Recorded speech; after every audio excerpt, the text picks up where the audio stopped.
स्वागत है आपका कसक स्टडी सेंटर में।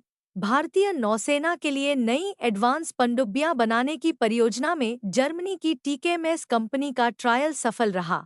जर्मनी की कंपनी टीकेएमएस ने मझगांव डॉक लिमिटेड के साथ साझेदारी की है, जबकि स्पेन की नावंतिया की पेशकश में तकनीकी कमियां पाई गईं।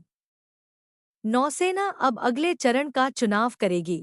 भारतीय नौसेना के लिए अगली पीढ़ी की पारंपरिक एडवांस पनडुब्बियां बनाने के लिए दो विदेशी कंपनियों के बीच कंपटीशन देखने को मिल रहा है। हालांकि इस बड़ी प्रतियोगिता में जर्मनी का पल्ला भारी है। पनडुब्बी से जुड़े परीक्षण पूरे हो चुके हैं। अब चुनाव अगले चरण में जाने वाला है।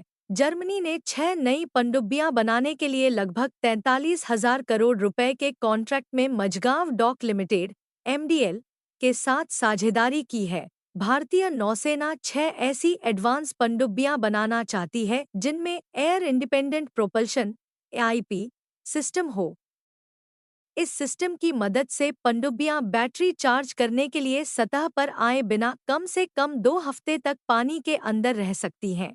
जानकारी के अनुसार टेस्ट के बाद, जिसमें जर्मनी की थिसनक्रूप मरीन सिस्टम्स (टीकेएमएस) और स्पेन की नावंतिया ने टेंडर की शर्तों के मुताबिक अपनी तकनीक दिखाई।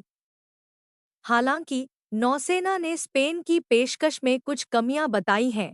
सूत्रों ने बताया कि टेस्टिंग प्रोसेस में कमियां एक समुद्र सिद्ध air independent propulsion (AIP) system की अनुपलब्धता से संबंधित थी, जो अनिवार्य थी।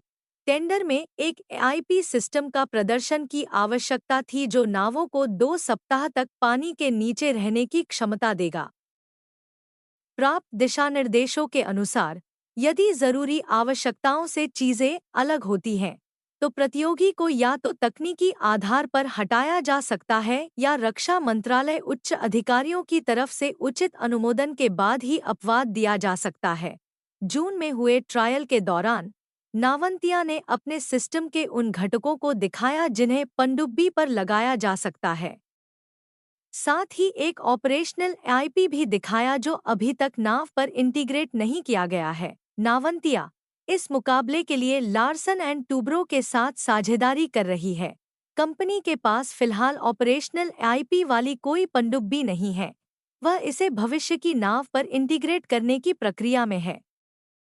लेकिन स्पेनी पक्ष ने एक ऑपरेशनल पनडुब्बी की बैटरी को अपने लैंड बेस्ड आईपी सिस्टम से चार्ज किया और फिर ट्रायल प्रोसेस के लिए गोता लगाया।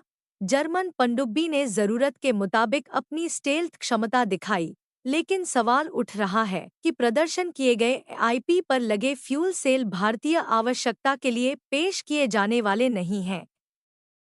हालिया रिपोर्टों में कहा गया है कि कंपनी में बहुमत हिस्सेदारी निजी इक्विटी फंड कार्लाइल और जर्मन डेवलपमेंट बैंक केएफडब्ल्यू द्वारा खरीदी जा सकती है। इसकी कंपनी की कीमत लगभग $1.7 बिलियन आकी गई है।